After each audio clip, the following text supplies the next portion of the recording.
चलिए तो आज हम लोग रिलेटिव मोशन के कंसेप्ट को देखते हैं कि किस प्रकार से यदि दो ऑब्जेक्ट मोशन में है और फिर जो हम लोग देखेंगे कि उनकी वेलोसिटी किस प्रकार से चेंज वेलोसिटी में चेंज दिखेगा। तो इसको हम लोग समझते हैं। आज का टॉपिक जो है वो रिलेटिव वेलोसिटी है। फ्रेम ऑफ रेफरेंस का क्या इम्पोर्टेंस है, तो रिलेटिव वेलोसिटी में हमें स्पष्ट समझ में आएगा। चलिए यदि हम कहें कि दो पर्सन हैं, मान लेते हैं कि ये कोई मिस्टर एक्स कहते हैं कि चलिए मिस्टर एक्स जो है इनका नाम देते हैं एक्स। मिस्टर एक्स जो हैं वी वेलोसिटी ए वेलोसिटी से मोशन कर रहे हैं इस डायरेक्शन में, और मिस्टर वाई जो हैं वो भी जो है मोशन में है। मान लेते हैं इनकी वेलोसिटी जो है वी वेलोसिटी है, इनकी वेलोसिटी को हम वी कहते हैं। इनका भी डायरेक्शन इधर की तरफ है। ये मिस्टर एक्स हैं और ये मिस्टर वाई हैं। यदि ऑब्जर्वर को हम कहते हैं कि कोई पर्सन है जो कि बैठा हुआ है और वॉच कर रहा है दोनों को, mister x and mister y को, तो जो ऑब्जर्वर के द्वारा वेलोसिटी देखा जाएगा मिस्टर एक्स का वेलोसिटी या मिस्टर वाई का वेलोसिटी, तो अगर ये दोनों आपस में एक दूसरे को देखेंगे तो वेलोसिटी में अंतर होगा। तो इन्हीं कंसेप्ट को हम लोग इन जनरल यदि देखें तो ट्रेन का मोशन देखते हैं पटरी के रिस्पेक्ट में, चलती हुई अगर हम गाड़ी को देखें और फिर पेड़ पौधों को देखते हैं, या हम कहें बोट का नदी रिवर में बोट का मोशन को देखें, या रेन की वेलोसिटी को देखें, ये सारे जो प्रॉब्लम्स हैं रिलेटिव मोशन के प्रॉब्लम्स होंगे। एक के रिस्पेक्ट में दूसरे की वेलोसिटी की बात की जाएगी। तो यदि हम कहें कि वी ए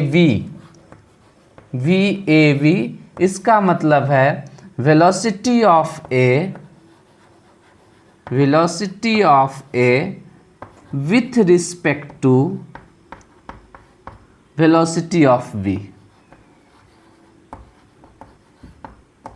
ए के रिस्पेक्ट में ए की जो वेलोसिटी है जिसको हम va कहें, वो किसके रिस्पेक्ट में, b के रिस्पेक्ट में देख रहे हैं, तो वो क्या कहलाएगा VAV। सिमिलरली यदि VVA की बात करें तो velocity of v with respect to a हो जाएगा। अब इक्वेशन कैसे बनता है, यदि कहते हैं कि दोनों का जो मोशन एक डायरेक्शन में हो, VA भी इसी डायरेक्शन में मूव कर रहा है, VB भी इसी डायरेक्शन में मूव कर रहा है, उस केस में 1D मोशन की बात करें, मोशन इन स्ट्रेट लाइन की बात कर रहे हैं, तो जो VAV होगा, रिलेटिव वेलोसिटी जो होता है वो वेक्टर होता है, तो VAV vector is equal to VA minus VV के इक्वल होगा यदि दोनों का डायरेक्शन एक तरफ हो। यहाँ पे जो कंडीशन हमने कंसीडर किया है। और सिमिलरली यदि लिखें VVA this is equal to होगा VB माइनस VA के इक्वल होगा।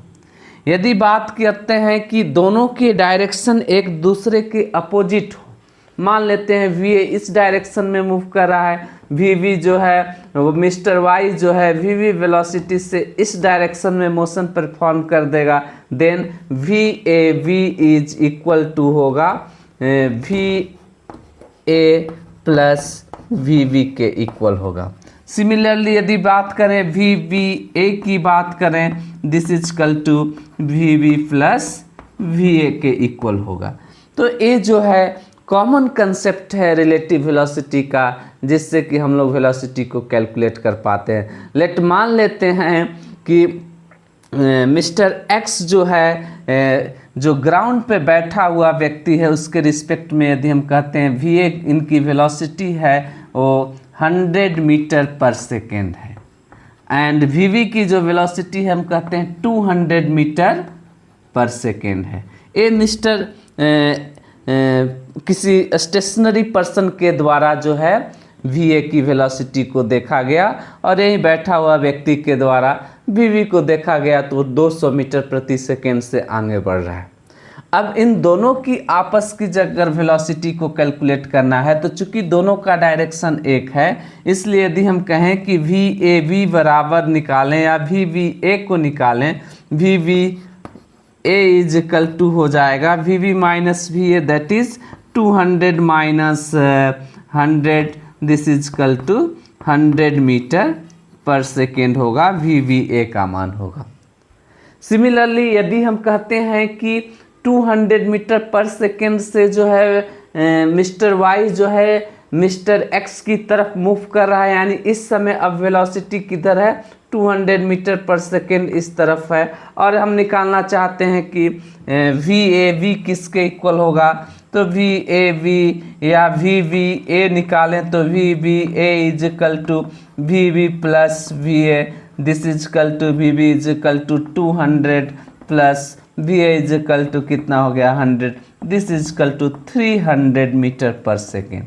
जबकि जो रेस्ट में स्टेशनरी ग्राउंड के रिस्पेक्ट में जो रेस्ट में था उसके रिस्पेक्ट में दोनों पर्सन की जो वेलोसिटी रीड किया गया है 100 एंड 200, बट जो है रिलेटिव वेलोसिटी को देख रहे हैं तो क्या हो जा रहा है 300 एंड 100। तो इस प्रकार से यदि कहें कि क्या रिलेटिव वेलोसिटी जीरो हो सकता है, तो बिल्कुल हो सकता है। यदि दोनों जीरो होने के लिए दोनों ऑब्जेक्ट को एक ही डायरेक्शन में मूव करना होगा और सेम वेलोसिटी से मूव करना होगा, देन तब जो है उनके बीच जो है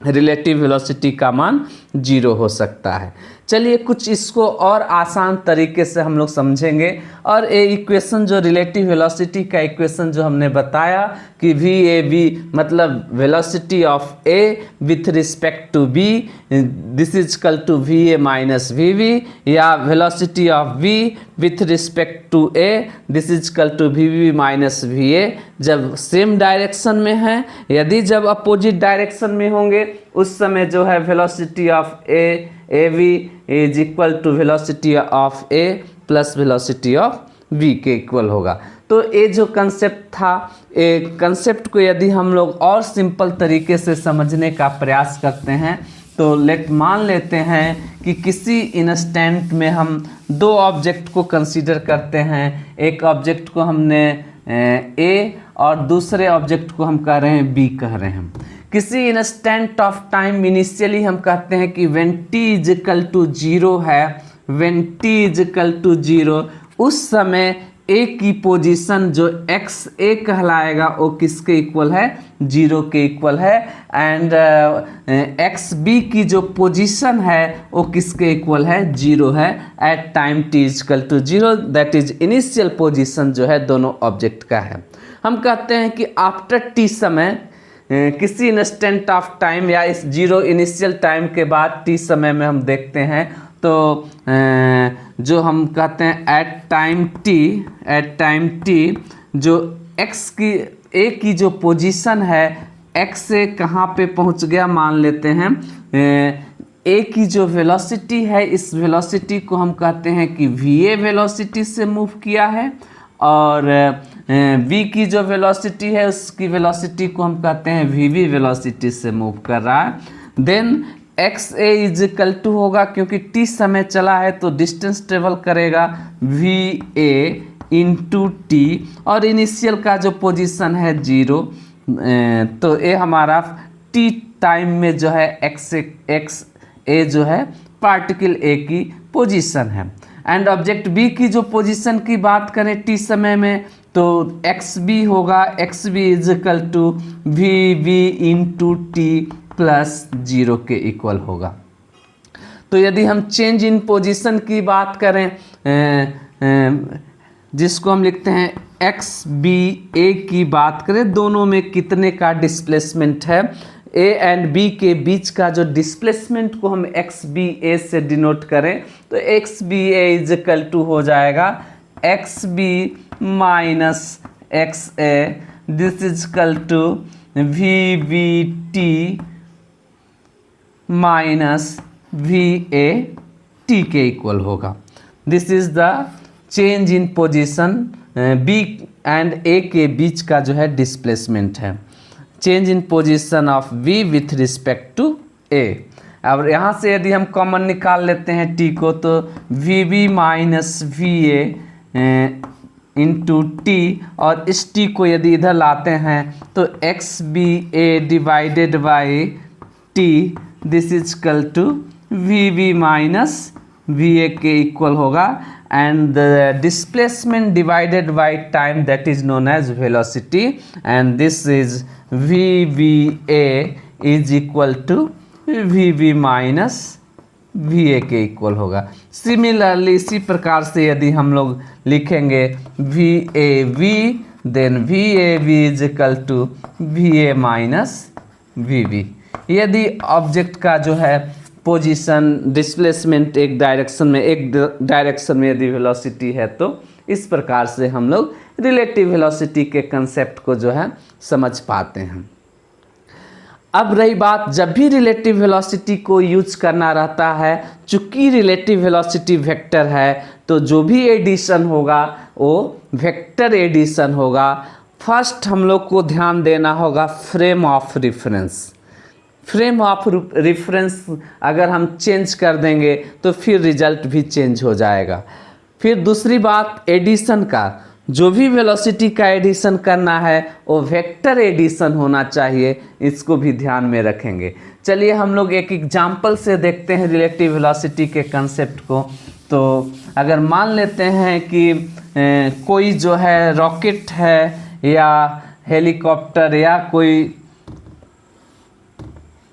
मान लेते हैं कि चलिए हमने कंसीडर किया कि एक जो है रॉकेट है जो कि ग्राउंड की ओर, नीचे की ओर आ रहा है। यदि इसकी वेलोसिटी को हम कहते हैं v वेलोसिटी से नीचे की ओर आ रहा है, और अगर हम कहें कि विंड, हवा जो है इसी डायरेक्शन में, विंड का भी वेलोसिटी है, हवा का भी वेलोसिटी इसी डायरेक्शन में है, देन अब जो रिलेटिव वेलोसिटी होगा, या कहें कि अब इसकी जो फाइनल वेलोसिटी भी होगी वो क्या होगा, तो दोनों का डायरेक्शन यदि हम किसके रिस्पेक्ट में देख रहे हैं, वेलोसिटी ऑफ कहें कि रॉकेट, मान लेते हैं कि किसकी वेलोसिटी है, रॉकेट की वेलोसिटी है, and this is equal to हम कहें कि वेलोसिटी ऑफ विंड, हवा की वेलोसिटी है। तो इस केस में क्या होगा, यदि दोनों का डायरेक्शन सेम हो, अब इनका एडिशन जब हम करने जाएंगे तो वेक्टर एडिशन होगा, रिलेटिव वेलोसिटी। अब हम कहते हैं कि ग्राउंड के रिस्पेक्ट में हम वेलोसिटी देख रहे हैं, तो वेलोसिटी ऑफ जो है रॉकेट का है, तो velocity of rocket with respect to ground. इसी प्रकार से हम कहें कि velocity of wind with respect to ground, तो this is equal to V R minus V G, and इसको कहें तो this is equal to V W minus V G के इक्वल होगा। अब हम कहते हैं कि इसको चेंज करें, यानी लिखते हैं कि velocity of ground with respect to air या विंड, तो दिस इज इक्वल टू हो जाएगा v g minus V W.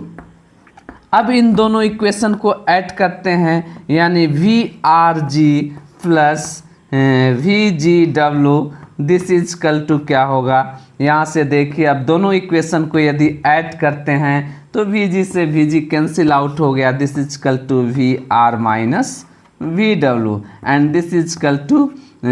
We R W, velocity of rocket with respect to wind. इस प्रकार से हम विंड के रिस्पेक्ट में जो है रॉकेट की वेलोसिटी को निकाल पा रहे हैं, और ये जो है ग्राउंड के रिस्पेक्ट में वेलोसिटी है। अब वेक्टर एडिशन की बात करें तो यदि हम कहते हैं कि डायरेक्शन को चेंज कर देते हैं, अब विंड की डायरेक्शन को अपवर्ड कर देते हैं, तो रिजल्ट हमारा परिवर्तित हो जाएगा। फिर रिजल्टेंट अगर हम कहते हैं कि विंड जो है हमारा जो रॉकेट है नीचे की तरफ मूव कर रहा है, और विंड जो है इस प्रकार से इस डायरेक्शन में मूव कर रहा है, विंड की वेलोसिटी इस तरफ है, तो जो रिजल्टेंट वेलोसिटी होगा पैरेललोग्राम लॉ का यूज करेंगे, this is equal to under root velocity of rocket का square plus velocity of wind का square plus 2 velocity of rocket into velocity of wind cos 90 degree, दोनों के बीच का एंगल बनेगा, तो ये हमें रिजल्टेंट वेलोसिटी मिल जाएगा। तो इसका कंसेप्ट जो है हम अम्ब्रेला के केस में देखेंगे, या हम कहें कि बोट के केस में देखें, तो इस प्रकार से हम दो वेक्टर को ऐड कर हम रिजल्टेंट वेक्टर को कैलकुलेट कर पाते हैं। तो आई होप कि आप रिलेटिव वेलोसिटी के कंसेप्ट को समझ लिए होंगे। ये आपको ट्रेन से संबंधित प्रॉब्लम या कहें बोट से संबंधित प्रॉब्लम सॉल्व करने में मदद करेगा। Thank you.